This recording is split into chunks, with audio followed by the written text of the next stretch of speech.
sila kasi ginawa lang silang farmers talaga dun eh. Yun, dun sa Pilipinas, medyo okay naman buhay nila. May martial law nga lang. Pero at least hindi sila farmers dun. So sa China, pinatrabaho lang sila ng pinatrabaho, ganun. Maliit na sweldo, kapantay kasi communist nga, di ba? Hanggat sa parang na-depress siya dun, nabaliw siya, umuwi rin siya sa Pilipinas, sinipa ata siya ng China pabalik. Pag uwi niya ng Pilipinas, ano na siya, fucked up na siya in the head na nakangiti na lang siya. Ganun siya.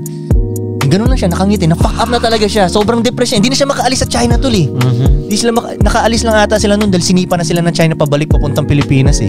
Kaya pagdating niya dito, kasi nalito na siya eh. Akala ko gusto ko sa China. Pagdating doon, hindi niya gusto yung buhay niya. Na-fuck up na talaga siya. Binalik siya sa Pilipinas, yun, baliw na siya. Nakangiti na lang daw talaga siya. Hanggat yun, namatay siya.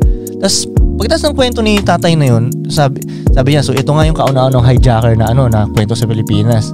Sabi ko,